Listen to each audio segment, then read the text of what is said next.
nibwo ibyishimo byari bigitangira, ariko bagitangira kubinezerwa bumva umuntu arakomanze ahita anakingurira icyarimwe. Uyu mugabo ahita yibwira ihabara rye ati ndabizi uwo ni umugore wanjye uje. Maze iri habara rikamubwira ati umugore wawe? Ati yego. Ati kuki utambwiye ko ufite umugore kandi w'isezerano? Umugabo aramubwira turabizi nta gihe dufite kuko wabyumvishe ko yaje, ati ahubwo jya munsi y'igitanda yenda ndimiramiza ntago ari bumenye neza ko wari uri hano. Nuko umugabo agerageza kwambara ipantaro, arangije agenda asatira umuryango wo ku cyumba, atangira kwisata ati madamu wari uje se? Ati ni karibu rwose, nese kuki uje kare? Nuko wari uri munsi y'igitanda, agiye kubona abona wa mugabo bari kumwaraguye. Hanyuma umugore we arambika inyundo hasi. Wari munsi y'igitanda biramushobera, agiye kubona abona wa wundi wa mugore afasha akaguru umugabo we arakurubanze, asa nk'umujyana ahandi hantu runaka atari muri iki cyumba. Ariko mwibuke ibyo ari byo byose hari wari wamuhaye amakuru ko uyu mugabo ari guca inyuma umugore we. Nuko uko uyu nguyu yakururaga umugabo we, undi nawe yahise abona umwanya mwiza wo kuva munsi y'igitanda, agenda abebera arunguruka avuga ati manu ntabari rya none ntago nazahagaruka. Uko umwe arenga n'umurambo we undi ahinguka. Nuko aramanuka gake gake, mwibuke yari yambaye ibirenge nta nkweto, aza yomboka ahita ajya ku kabati akuramo imyenda yaho yari yayisize, arangije arayambara vuba vuba kibuno n'amaguru. Uyu nguyu nawe yaragejeje umugabo aho agomba kumugeza muri salo. Mwibuke yari yamukubise ikintu kimeze nk'inyundo mu mutwe. Uyu mugabo asa nk'utaye ubwenge cyangwa se arahwera. Hanyuma wa wundi wari wamaze kwambara ryahabara rya wa mugabo, amaze kwambara ageze ku rugi akinguye biranga. Arafungura biranga. Muri ako kanya telefone ye iPhone birahamagaye. Ihamagaye wa mugore ahita yumva neza ko muri iyi nzu harimo undi muntu. Aravuga ati kumbi, ati reka nkwereke nawe mfite kukwitaho. Afata urwuma yari agiye kwicisha umugabo we, aravuga ati we byiza nuko nakuziritse, reka mbanze nite kuri hano atazaneza abantu. Araje. Uyu nguyu ajya kwihisha, mwibuke yambaye ibirenge undi n'inkweto, azavuga ngo hello, nta muntu wadusuyera. Mwibuke yaje yamara amaje avuga ati uko byamera kose umugabo wanjye ngomba kumuhitana, ariko hari wari ubyivanzemo. Nuko uko uyu nguyu agenda ahise agwa kuri wa mugenzi we cyase kuri wa mugabo bari gucana inyuma ku mugore we. Nuko ndazavuga ati laiti marayika ngwino. Mwibuke undi arakihishahisha. Uyu nguyu kwica uyu mukobwa muri gahunda ye ntibyari birimo icye, kwari ukwica uriya mugabo kuko yahoraga amuca inyuma kesha bivuga. Nuko uyu nguyu araza, aza yobuba, arangije agiye inyuma y'akabati, ariko ari muri salo. Uyu nawe ari kugenda higa avuga ati ninde wadusuyera? Ati ngwino ntacyo ndi bukugire. Ati nyamuna ngwino sohoka uri uzo nsange hano turabiganiraho. Ati kuko we ntago wari wanzanye muri gahunda yanjye, we ntago urimo. Ati ariko nuninza biraza gufata indi ntera bitume nza gufata undi mwanzuro kandi nshaka no kukugirira nabi. Nuko akomeza kumuhiga, undi nawe akomeza yihisha, ariko yigira inama aravuga ati ariko ati ubu ngubu uyu muntu ntari hano. Ati reka nshakira hano muri salo ndabizi neza n'ubundi kintu umuntu aba ari guhiga ntago kiba kiri kure. Uyu nguyu yari ari inyuma y'akabati, yumvishe ko baje bamusatira, arahava ajya inyuma. Uyu abageze ku rugi rw'icyumba, aravuga ati ariko ubu muntu ntiyaba ari hano. Wa mukobwa yo aho yihishe abamenye ibintu. Uyu nguyu aho yaragiye abaragarutse. Nuko yarangije afata telefone aho yihishe, aravuga ati reka mamagare. Nuko ako kanya telefone agiye kuyikoraho ahita yongerera amuhamagara. Ako kanya iramuhamagara. Uyu aho yari yigiriye mu cyumba aravuga turabizi, ati umuntu ntari kure. Ati kumbi ndi kwirukanga umuntu musize hano. Abaragarutse, agarutse aho ndamenye ko bamuvumbuye, abaragurutse arirukanka cyane. Uyu abamwirutseho, bamanuka amasikariye kibuno n'amaguru, undi ahita yinjira mu cyumba ahita afunga, undi ahagera bamufungiranye. Aramubwira ati fungura. Ati simfuye ngo sinafungura kuko umeze nk'umuntu ushaka kunyica.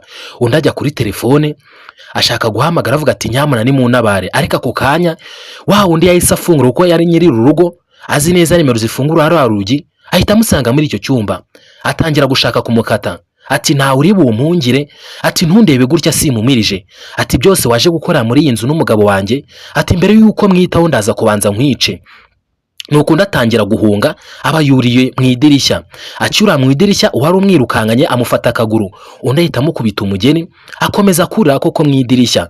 Arahunga, undi mwibuke bamukubise umugeni aryamye hasi, undi nawe yurira mu idirishya aragenda agwa inyuma, yikubita hasi. Uyu nguyu aho yegutse yumva umutwe usa nk'uwatakaye, afata cya cyuma cye, ariko mu kureba neza asanga yari kwirukankana yamucitse. aravuga ati hoke, ati nubwo ugiye n'ibyiza reka njye kwita ku mugabo wanjye n'uri niwe warunzanye. Uyu yageze hanze agiye gutabaza polisi asanga telefone yamaze kuyimena, mwibuke yahubutse mu idirishya. Arangije arirukanka agera muri parikingi y'imodoka, akinguye asanga imodoka iraborotse. Aravuga ati mana yanjye ndapfuye. Akiri kuri iyo modoka igihe ari gukingura, wa mugore mwe imbere bari bateye umugeri, aravuga ati reka nsohoke ibya byose, umuntu ari hafi. Arasohoka aranza aratekereza, ese ubaciye ruguru aciye hepfo, ariko aravuga ati uko byamera kose ntarenza hafi. Imbwa yari aho hafi ibonye umuntu itazi ibiramutse, yaravuga ati ukumbi atari hano hafi. Uyakomeza kwihishahisha, arangije yongera gusubira kuri ya nzu yari aturutsemo, arongera arurira kugira ngo murebona yari yageze kuri za grillage n'ubundi yari yaramaze kumanukamo. Arongera arurira aragerageza, mwibuka yari yituye hasi, ariko arebye mwe imbere aravuga ati subu nasohoka, atereka nurire. Yaruriye agwa mwe imbere asanga wa mugabo ntabwo yari yapfuye, yari yaguye igihumure. Agerageza kumuzitura, ariko uyu mugabo akomeza ati please genda uriya mugore wanjye arakwica, ati ndakwinginze, ati wowe igendere kiza amagara yawe. Ariko uyu mukobwa bisa nkaho yaramaze gukunda uyu mugabo, aravuga ati ntagusigane, ati ntibishoboka. Muri ako kanya bakiri muri ibyo yumva wa mugore waraje, azavuga ati uko byamera kose nubwo wancika, atari ku mugore wanjye ngomba kumuhitana, ngomba kumwica. Ngo we yari ahageze n'uruhorohoro rwe, asanga umugabo yakangutse. Aramubwira ati bite mukundwa, ati ese wari uzi ko ntazagufata, atari ko amasezerano n'umwenda urabizi neza ibyo twavuganye, nakubwiye ko nzakwica. Nuko umugabo atangira kumuhamagara ati hani, ati mukunzi. Ati uyu mugore atangira kubwira umugabo, ese wabonye uriya mukobwa w'ihabara ryawe ari mwiza kunduta?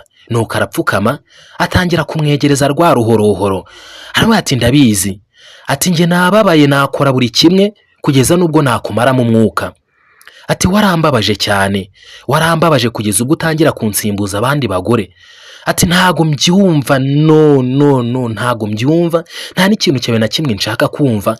Ati kuko naguteze amatwi igihe kinini cyane. Uko uyu nguyu yapfukamye ari kubwira umugabo we, umugabo amutera imitoma we ati ndagukunda. Undi aramubwira ati ndagukunda cyane.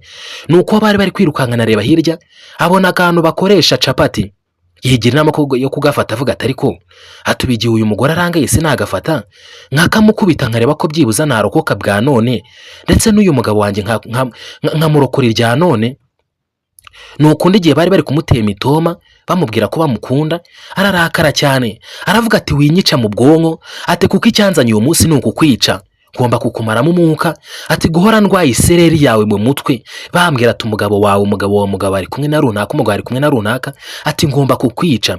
Agifata umwanjuro azamuye icyuma agiye kumwica, wa wundi afata ka kantu bakoresha capati abakamukubise mu mutwe, abahambuye wa mugabo vuba kugira ngo bacike.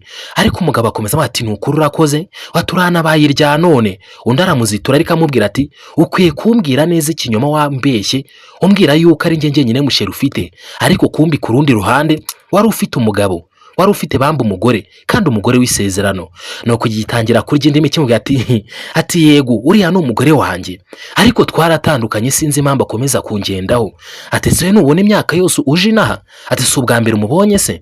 Ati ariko ntacyo mwabantu mwe, mbere yuko dukomeza iyi nkuru reka mbanze nkwibutse gukanda ku gasaraba gatukura kari ku ifoto yanjye nimba wakunze iyi nkuru, kandi ugakanda n'iryo jambo ryanditseho follow. Nta bundi buryo wadukigikira udakoze ibyo ngibyo, ndetse iyo ubikoze uko dusoye inkuru nk'izi ngizi cyangwa amachallenges kuri Mahombe TNBK akugeraho igihe. Nuko umugore bari basize mu nzu yarabyutse, uyu nawe ageze mu modoka baramuhamagaye, ariko kwitegereza neza yari video call.